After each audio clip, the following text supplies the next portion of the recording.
peux vivre loin de toi. Je suis isolé. So today it is my pleasure to call the man of God, Presbyter Mukendi Jean-Pierre John Peter.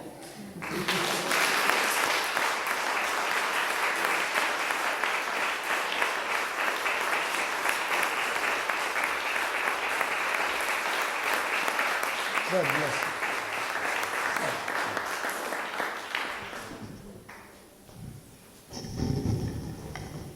You need interpretation because you want to speak in French. Although he was here, but he has forgotten English. Or he is not very comfortable to express what he wants to say. Bwana asifiwe. I greet you in the name of Jesus Christ. My name is Jean-Pierre Mukendi. I'm a pastor, I'm a presbyter in Kinshasa, DRC. I came yesterday and I will spend almost 3 weeks here. I'm so happy to see you. I'm so happy to see you again because in 2019 I was here. And I'm so happy to see my mom and my patients. Praise the Lord. Can we clap for Mama Patience?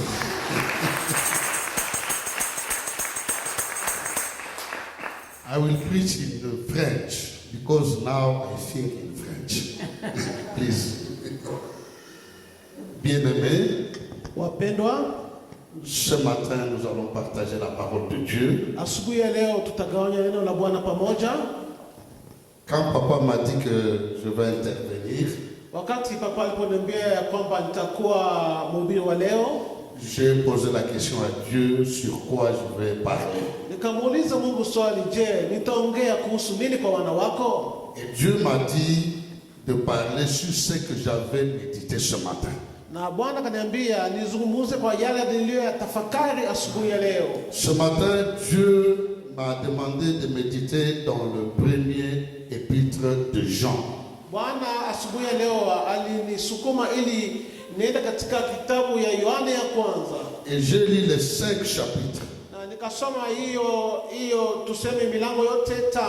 Et j'ai compris les résumés de ces 5 chapitres. Na nikafahamu kwa ufupi yale yaliyozwa kuandikwa katika hiyo sura zote 5.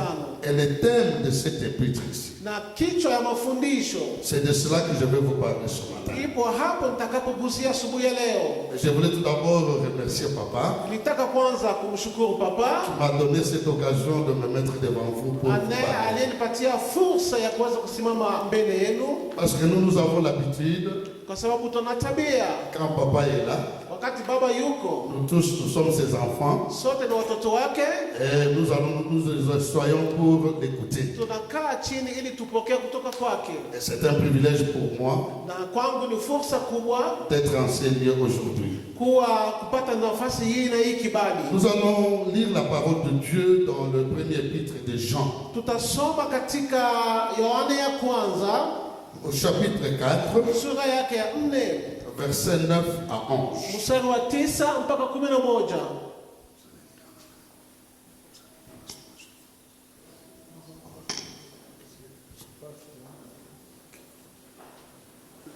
Je pense que chacun a sa Bible, Nafikiri kila mmoja ana Biblia yake. parce que moi j'ai la Bible en français, Mimi na kitabu cha Kifaransa. et qu'on peut nous lire cela en anglais, ou bien je pense que ça se trouve là. Naona iko imeandikwa hapa. Et j'aimerais qu'on nous lise cela en anglais, vous pouvez lire ça en anglais. Ilitaka ili ipate kusoma kwa Kiingereza. We can read all of us. We can read all of us. 1, 2, 3, go. In this, the Lord was manifested towards us, that God has sent His only begotten Son into the world, that we might live through Him. Verset 10. In this is love, not that we love God,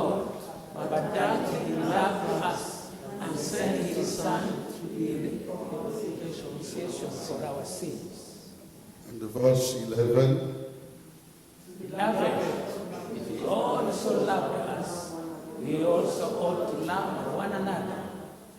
le thème de mon message ce matin, Kichwa mafundisho yangu ya asubuhi ya leo c'est l'amour de Dieu envers nous. ni upendo wa Mungu kwetu sisi. Mais ce matin, je ne suis pas venu ici pour faire une analyse théologique. Na sitakuja asubuhi ya leo ili niwapatie mafunzo ya kiteolojia, Mais nous voulons être pratiques. bali nataka tu wenye kwa kufanya kwa matendo. Je vais parler de trois choses, 3 points seulement. Nitazungumza kuhusu maneno tatu muhimu. Le premier point, c'est l'amour de Dieu envers nous. Ya kwanza ni mapenzi ya Mungu kwetu sisi wanadamu, Le deuxième point, c'est notre amour envers Dieu. na ya pili ni mapenzi yetu sisi kwake Mungu, Et le troisième point, c'est notre amour envers les autres. na ya tatu itakuwa upendo wetu kwa watu wengine. Dans le passage que nous venons de lire, Kupitia hii mafundisho tunatoka kupata, pour parler du premier point, tukiangalia nukta ya kwanza, on nous parle de l'amour de Dieu envers nous.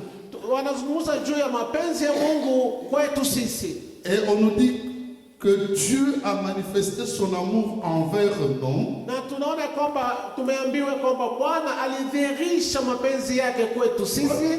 parce que si nous parlons seulement de l'amour, Kama tutaongea tu kuhusu mapendo, nous serons dans l'abstrait. tutakuwa kama hatushikilie kabisa, Nous serons seulement que dans la théorie. tutakuwa tu ndani ya maneno, Mais l'amour est pratique. lakini mapendo ama upendo iko katika matendo. L'amour doit être vu en action. Upendo lazima uonekane ndani ya matendo. Et quand on parle de l'amour de Dieu, Tunapozungumza kuhusu mapenzi ya Mungu, ça veut dire que Dieu nous a aimés. inamaanisha kwamba Mungu alitupenda. Comment Dieu nous a aimés? Na alitupendaje huyu Mungu? La Bible nous dit Biblia inatuambia que Dieu nous a aimés ya kwamba Mungu alitupenda en donnant son Fils, akitoa mwana wake Jésus-Christ, Yesu Kristo pour qu'il puisse mourir pour nos péchés. ili afe kwa sababu ya dhambi zetu. Voilà comment Dieu a manifesté son amour envers l'homme. Hivyo ndivyo Mungu alionyesha upendo wake kwetu sisi wanadamu. Parce que Jean chapitre 3 verset 16 dit, Katika Yohane sura ya 3 mstari 16 car anasema, Dieu a tant aimé le monde wakati Mungu alivyopenda ulimwengu qu'il a donné son Fils, ndipo akatoa mwana wake, afin que quiconque croit en lui ya kwamba wowote atakayemwamini ne périsse point, asipotee, mais qu'il ait la vie bali éternelle. apate uzima wa milele. La manifestation de l'amour de Dieu envers le monde. Ya kwamba uonyesho ya upendo wa Mungu kwa Le ulimwengu, monde qui s'est rebellé vis-à-vis de Dieu. ile ulimwengu uliojitenga na Mungu. Parce que quand l'homme a péché, Wakati mwanadamu fanya dhambi, il s'est rebellé vis-à-vis de Dieu. akajitenga mbali na Mungu, Il est devenu ennemi de Dieu. akakuwa adui wake Mungu, Et Dieu l'a chassé. na Mungu akamfukuza mbali. Nous connaissons cela quand nous sommes dans Genèse chapitre 3. Haya tunaiona katika kitabu cha Mwanzo sura ya 3. Mais c'est le même Dieu Lakini tena bali ni huyo Mungu qui prend l'initiative. akachukua tena hatua. Ce n'est pas l'homme qui a pris l'initiative pour revenir vers Si Dieu, mwanadamu aliyechukua hatua ya kumrudilia Mungu, mais c'est Dieu qui a été trahi. bali Mungu mwenyewe alichukua hii hatua, Trahi par l'homme. akaziakiwa na binadamu, Parce que l'homme a désobéi à ce que Dieu avait dit. kwa sababu wanadamu alishindwa kutii yale Mungu alimwambia kufanya, C'est Dieu qui prend l'initiative na Mungu akachukua hatua pour aller chercher encore l'homme ili tena aende amtafute mwanadamu, et le faire revenir vers lui. ili amrudishe karibu naye. Mais comment il le fait concrètement? Na vile anavyofanya katika hali inayofaa, Il donne son Fils, akatoa mwana wake, celui qui n'avait pas de péché, ule alikuwa hajui dhambi, celui qui n'avait rien fait, ule alikuwa hajafanya chochote, celui qui est saint, ule aliyekuwa mtakatifu, le Seigneur Jésus-Christ. ni Bwana wetu Yesu Kristo. Il a accepté Alikubali d'accomplir la mission de son Père. kutimiza mapenzi ya baba yake. Voilà pourquoi il dit Ndio kwa maana anasema que le Fils de l'homme est venu dans le monde mwana wa watu amekuja katika ulimwengu pour chercher ceux qui étaient perdus. ili kutafuta yule aliyepotea, Parce que l'homme était perdu. kwa sababu mwanadamu alikuwa amepotea. Jésus-Christ, Yesu Kristo il est la manifestation de l'amour de Dieu. yeye ni dhihirisho ya upendo wake Mungu. Cela veut dire, bien-aimé, Inamaanisha nini? concrètement, quand nous parlons de l'amour de Dieu, Tunapozungumza juu ya mapenzi mapenzi ya Mungu, nous voyons l'amour de Dieu en Jésus-Christ. tunaona upendo wa Mungu ndani ya Yesu Kristo. Est-ce que nous comprenons cela? Je, tunaelewa?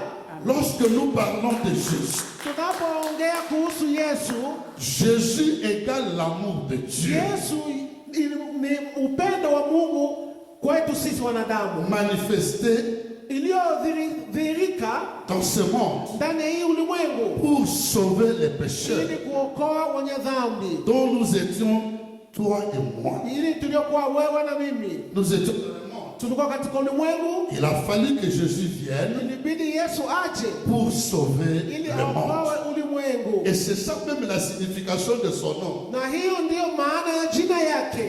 Quand nous sommes dans Matthieu chapitre 1 verset 21, Tunapoingia katika Mathayo sura yake ya kwanza mstari 21, on dit que cet enfant portera le nom de Jésus, ikasema kwamba mwana huyo atapokea jina la Yesu, car il est venu pour sauver son kwa peuple sababu du péché. amekuja kuokoa watu wake kutokana na dhambi. J'ai toujours dit, Kila wakati mimi husema Jésus n'est pas venu tout d'abord pour que les gens puissent avoir du travail. Yesu hakukuja ili apatie watu makazi. Jésus n'est pas venu tout d'abord pour que les gens puissent avoir des mariages. Yesu hakukuja ili watu wapate kuolewa na kuoa. Ça, ce sont des choses secondaires. Hiyo ni vitu ya kiwango ya chini. Parce qu'aujourd'hui, quand on parle de Jésus, Leo tunapoongea kuhusu Yesu, on veut attirer les gens. tunataka kuvuta watu Viens à Jésus, kuja kwake Yesu, tu auras du travail. utapata kazi. Viens à Jésus, Kuja kwa Yesu, tu auras le mariage. utapata ndoa. Viens à Jésus, Kuja kwa Yesu, tu vas voyager. utafuata usafiri kwenda Et nje. les gens viennent à cause de Na cela. watu wanaposikia injili kama hiyo Et wanakuja kwa quand sababu, ils ne reçoivent pas cela, na wakati wanapokaa pasipo kupata yale waliotarajia, ils sont déçus. wanakuwa wamevunjwa moyo. Mais Jésus est venu Lakini Yesu alikuja pour sauver l'homme ili du péché. kuokoa ulimwengu kutokana na dhambi. Si Jésus est allé à la croix, Kama Yesu alienda mpaka msalabani, il est allé à la croix alienda msalabani pour nous racheter. ili kutuokoa sisi, Nous qui étions des pécheurs, sisi wote tuliokuwa watenda dhambi, nous qui sommes ici aujourd'hui. sisi tulio hapa leo. Hier, Jana nous étions des pécheurs tulikuwa watenda dhambi, et Jésus est venu pour nous na racheter. Yesu alikuja ili atuoshe sisi. Voilà pourquoi Ndio kwa maana tous ceux-là qui reçoivent Jésus dans leur vie, wowote yule anayempokea Yesu katika maisha yake comme Seigneur et Sauveur, kama Bwana na Mwokozi, deviennent enfants de Dieu. anakuwa mwana wa Mungu, Et ils sont transférés, comme papa vient de le dire, na anatoka kubadilishwa vile Papa amesema, du royaume des ténèbres anatoka katika ulimwengu wa giza vers le royaume de lumière. kwenda katika ulimwengu wa nuru. Hier, nous étions dans les ténèbres. Jana tulikuwa katika giza, Nous marchions dans les ténèbres. tulikuwa ndani ya giza, Nous ne savions pas là où aller. hatukujua wapi tunaweza Mais quand kuelekea. Jésus est venu, Lakini Yesu alipokuja, qui est la lumière du monde, c'est lui qui a dit, yeye ndio alisema, je suis la lumière du monde. mimi ni nuru ya ulimwengu, Celui qui me suit ule anayenifuata ne marche pas dans les ténèbres, hatatembea gizani, mais il aura la lumière lakini éternelle, atakuwa na nuru milele na milele. la lumière de la vie éternelle. Jésus est venu Yesu amekuja pour nous donner la vie éternelle. kupatia uzima wa milele, Et la vie éternelle, na uzima wa c'est milele Jésus ni lui-même. Yesu Kristo mwenyewe. Est-ce que nous pouvons dire Amen? Tuseme amina. Alléluia. Comment Dieu a manifesté son amour envers nous? Tazama jinsi gani Mungu alionyesha upendo wake kwetu sisi En donnant. kwa kutoa mwana wake. C'est ça l'expression de l'amour de Dieu. Hiyo ndio maana ya upendo, kutoa. Il a donné. Alitoa. Voilà. Ndivyo ilivyo. Maintenant, Sasa la Bible nous dit, Biblia inatuambia, quand nous revenons dans ce passage, tunaporudilia hii andiko au verset 11, mstari wa 11 Jean, inasema, bien-aimé, wapendwa, si Dieu nous a ainsi aimés, kama Bwana alitupenda kiasi hicho en donnant son Fils, akitoa mwana wake, nous devons aussi nous aimer les uns les autres. lazima sisi pia tupendane sisi kwa sisi. Mais avant de nous aimer les uns les Lakini autres, kabla tupendane sisi kwa sisi. Il faut tout d'abord répondre à l'amour de Dieu. Lazima kwanza tujibu katika upendo wa Mungu. Voilà pourquoi je veux maintenant parler du deuxième point. Ndio kwa maana nataka kuzungumzia hatua ya pili, Qui est l'amour, l'amour de l'homme envers Dieu. iliyokuwa mapenzi ya Mungu, L'amour de l'homme envers Dieu. mapenzi ya mwanadamu kwake Mungu. Aimer Dieu, Kumpenda Mungu c'est répondre à son amour. ni kujibu kupitia na upendo wake. Parce que lui nous a aimés Yeye alitupenda par son Fils Jésus. kupitia mwana wake Yesu Et Kristo, nous aussi, nous devons répondre. na sisi pia lazima tujibu kupitia hiyo upendo wake. Et comment nous devons répondre à l'amour de Dieu? Tutajibu kwa mapenzi ya Mungu katika njia gani? Pas en théorie. Si tu katika misemi, Parce que Dieu a posé un acte. kwa sababu Mungu yeye mwenyewe alifanya hivyo, akipitia kwa matendo, En donnant son Fils. akitoa mwana wake. L'homme aussi. Mwanadamu vile vile, Pour aimer Dieu, kwa kumpenda Mungu il doit aussi poser un acte. lazima pia yeye afanye tendo. Et c'est quel acte? Na ni tendo gani?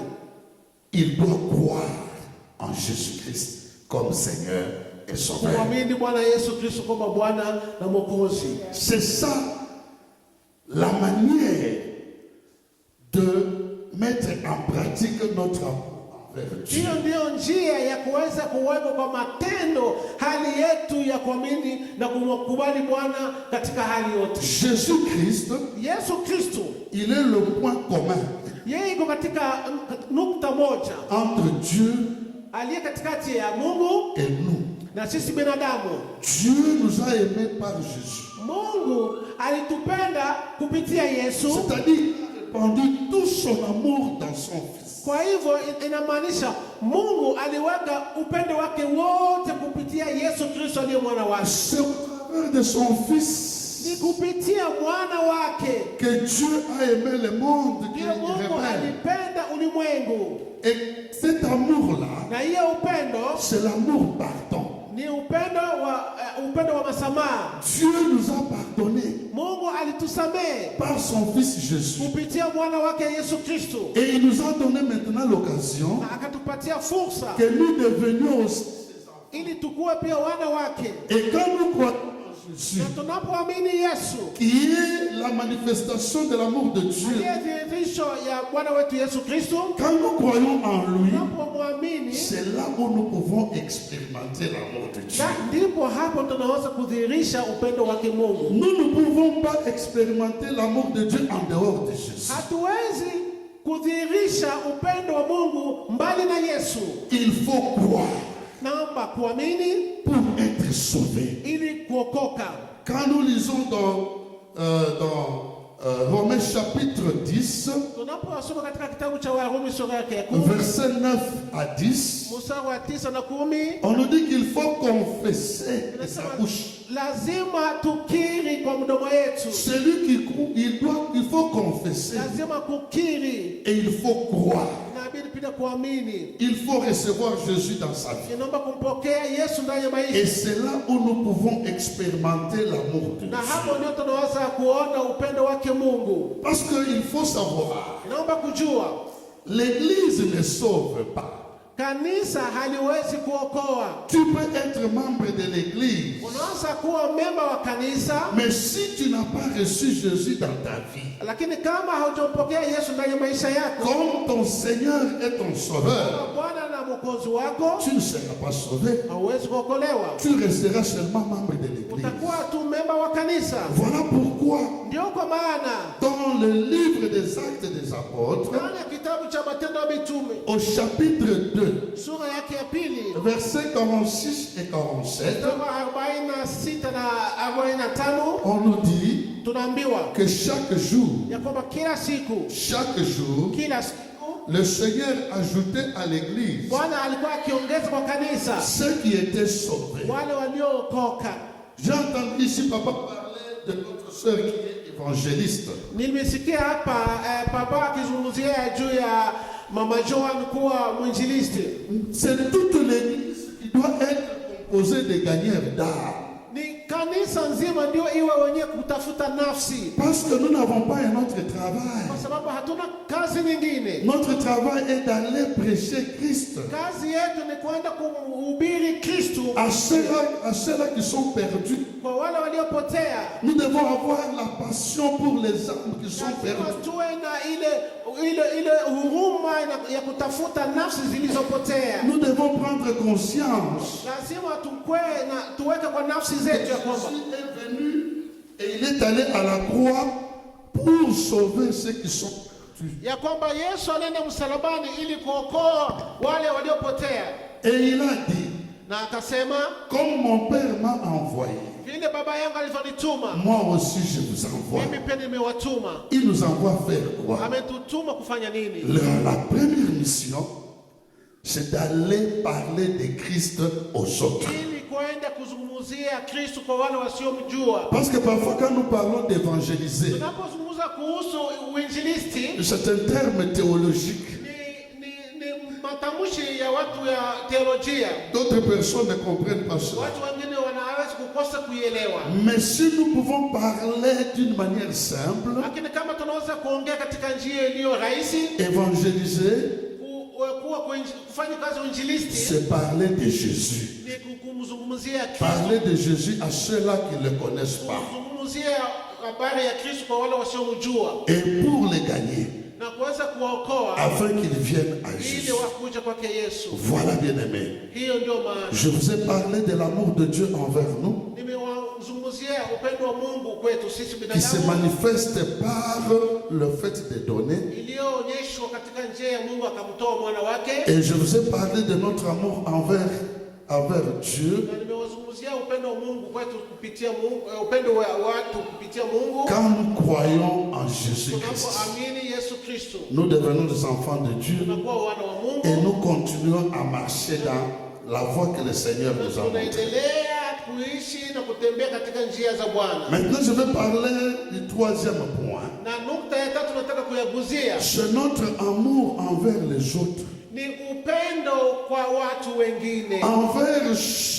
nos frères et sœurs qui sont dans l'église, kupitia wandugu na wadada walio kanisani, mais envers aussi ceux du dehors, na pia kwa wale walio nje, envers même ceux-là qui ne nous aiment pas. hata kwa wale wasiotupenda sisi. La Bible nous dit, si nous revenons toujours dans notre passage Biblia du départ, inatuambia kama tukiendelea katika hiyo andiko yetu, au verset 11, mstari wa kwanza, bien-aimés, si Dieu nous a ainsi aimés, wapendo, kama Bwana alitupenda hivyo, nous devons aussi nous aimer les uns les autres. lazima sisi pia tupendane. Cela veut dire ceci. Inamaanisha nini? La seule façon de montrer au monde Kwa njia moja tu ya kuonyesha ulimwengu que Dieu nous a aimés. ya kwamba Mungu alitupenda sisi. Parce que quelqu'un peut poser la question. Mtu anaweza kuuliza swali, Comment toi tu sais que Dieu t'aime? unajuaje kama Mungu amekupenda? Et la seule façon de montrer au monde que nous aimons aussi Dieu, Na njia moja ya kuonyesha kama tunampenda Mungu c'est le fait d'aimer les autres. ni ya kwamba tunaweza kupenda watu wengine. C'est pratique. Ni hivyo tu. Nous devons aimer les autres. Lazima tupende watu wengine. C'est ça ce qu'on nous dit ici. Ndio maandiko natuambia. Et la Bible nous dit, Natuambia tena, dans 1 Jean chapitre 3, Yohana ya kwanza sura ya 3, au verset 14, mstari wa 14, que si nous aimons les autres, kama tutapenda wengine, cela est un signe hiyo ndio itakuwa alama que nous sommes passés de la mort ya kwamba à la vie. tumepita kupitia mauti tukienda katika uzima. Alléluia. Amen. Bwana asifiwe. Notre façon Namna yetu de manifester l'amour de Dieu, ya kuonyesha upendo wa Mungu c'est d'aimer les autres. ni kupenda wengine. Aimer nos frères. Penda ndugu yako. Si nous sommes dans l'église, Kama tuko kanisani, nous sommes des frères et sœurs. tuko dada na kaka na ndugu, Parce que nous sommes enfants d'une même kwa famille. sababu sisi sote ni watoto ya baba moja. Dieu est notre Père. Mungu ndio baba yetu. C'est Jésus qui est venu nous dire que Dieu qui qui est dans les cieux est votre Père. Yesu ndiye alikuja kutuambia ya kwamba Mungu aliye juu mbinguni ndio baba yetu. Et quand vous priez, Na unapoomba dites notre Père qui est dans les cieux. sema baba wetu uliye mbinguni. Il est notre Père. Yeye ni baba yetu. Il est le Père de tous ceux-là qui ont reçu Jésus comme Seigneur et Sauveur. Yeye ni baba ya wale wote waliompokea Yesu Kristo kuwa Bwana na Mwokozi. Si nous sommes réunis ici, Kama sote tumeungana hapa, il y a quelque chose qui nous unit. kuna kile kitu kimetuunganisha kwa pamoja. Qu'est-ce qui nous unit? Ni nini kinachotuunganisha kwa pamoja? C'est la vie de Jésus qui est dans chacun de nous. Ni ile maisha ya Yesu Kristo iliyo ndani ya kila mmoja wetu. La vie de Jésus qui est dans moi, Maisha ya Kristo la vie de ndani Jésus yangu, qui est dans maman, ile iliyo ndani ya mama, c'est ça ce qui nous unit. hiyo ndio inatuunganisha kwa pamoja. Pour que nous puissions être membres d'une même famille. Ili tukue watu ya familia moja. Voilà pourquoi nous devons nous aimer les Ndio uns les kwa autres. maana inatubidi tupendane. Mais cet amour ne se limite pas seulement à votre église locale. Cet amour-là Hiyo upendo ne se limite pas seulement aux membres de votre église locale. haiko tu pia mwisho wake katika memba wa kanisa. Même moi qui viens du Congo, Hata mimi ninaotoka Kongo, je me considère comme votre frère. mimi niko kama pia ndugu yenu, Parce que j'ai aussi la vie de Jésus kwa à sababu moi. pia niko na maisha ya Yesu Kristo ndani yangu. Même quand je suis au Congo, Hata nikiwa Kongo, je sais que j'ai mes frères au najua Kenya. niko na ndugu na madada huko Kenya, J'ai mes sœurs au Kenya. niko na madada zangu huko Parce que Kenya, nous partageons la même vie, kwa sababu tuko katika maisha qui est moja, la vie de Jésus. maisha ya Yesu Kristo. Alléluia. Ça c'est très important.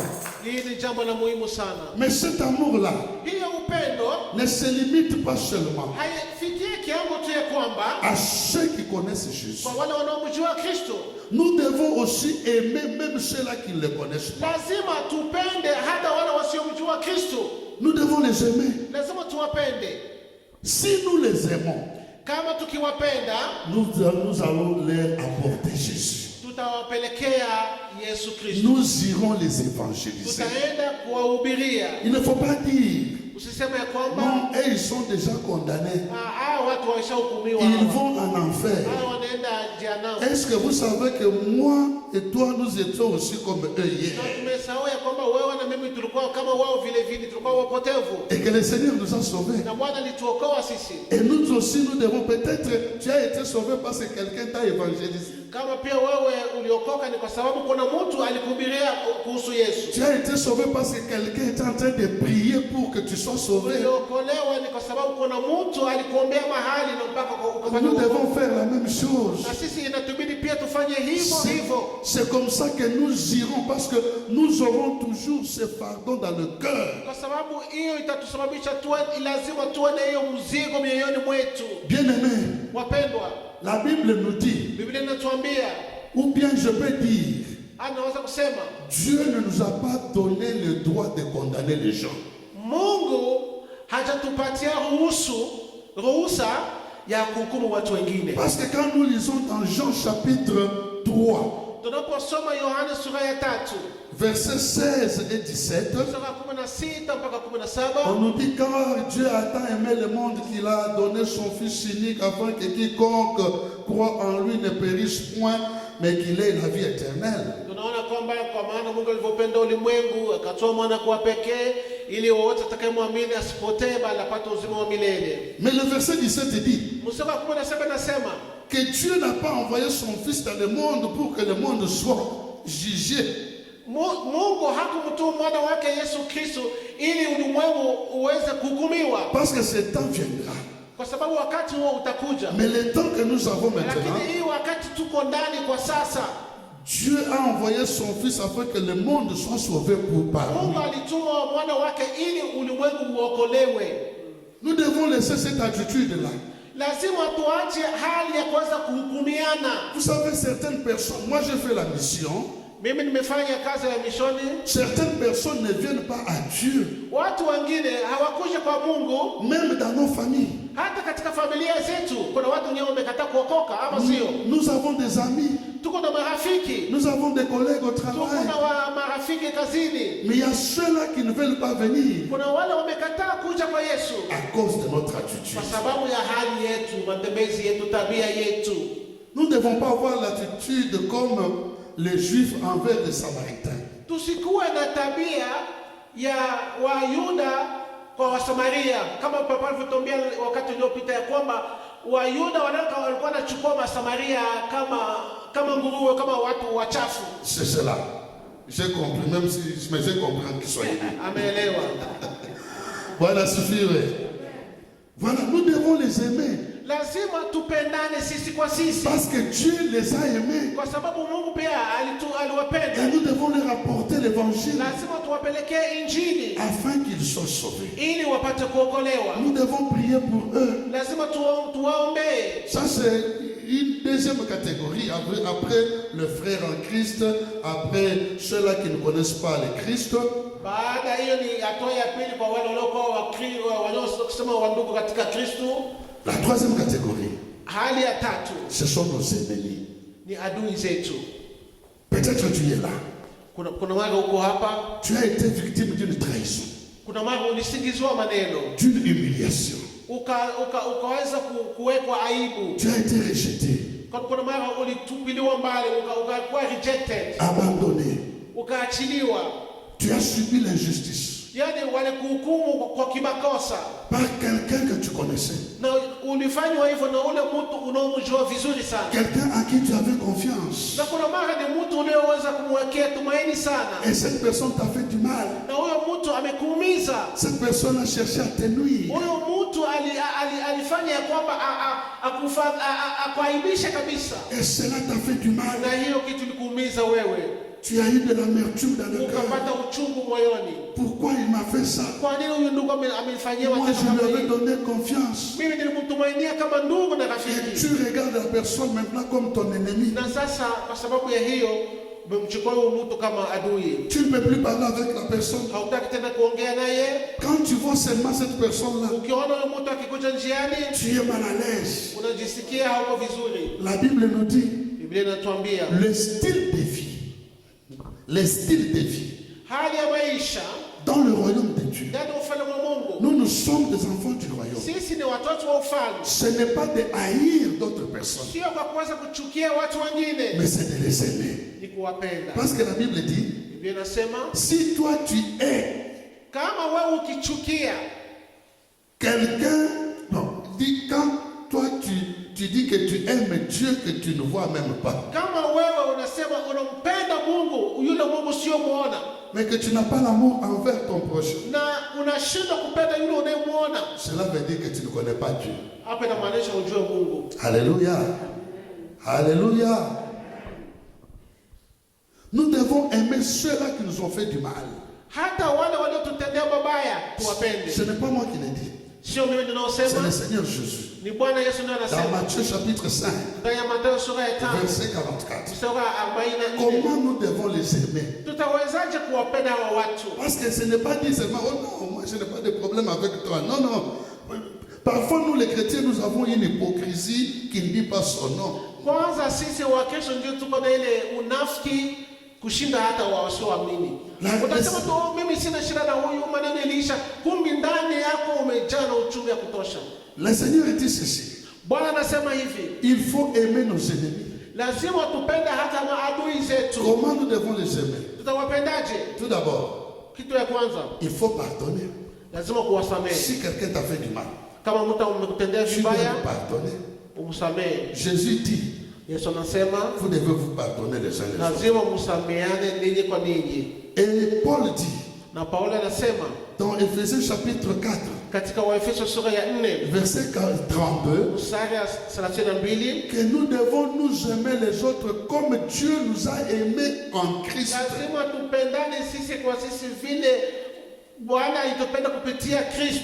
Qu'est-ce que cela veut dire? Nous avons trahi Dieu. Nous avons rejeté Dieu. Nous avons désobéi à Dieu. Nous étions ennemis de Dieu. Mais il a pris l'initiative de nous aimer encore. Mais si aujourd'hui toi tu bénéficies de l'amour de Dieu, moi je bénéficie de l'amour de Dieu. Pourquoi je ne peux pas aussi pardonner mon prochain? naweza kukosa kusamehe ndugu yangu qui m'a fait quelque chose de wala mal. aliyenifanya mambo mabaya. Cet amour se concrétise dans le pardon. Le pardon. Hiyo mapenzi inajionyesha, inadhihirika ndani ya usamaha. Il dit aussi, anasema tena, il faut bénir ceux qui vous maudissent. Pia kuwabariki wale wanaowalaani. Quand quelqu'un t'a maudit, kama mtu amekulaani, toi tu dois le bénir. Lazima wewe mubariki.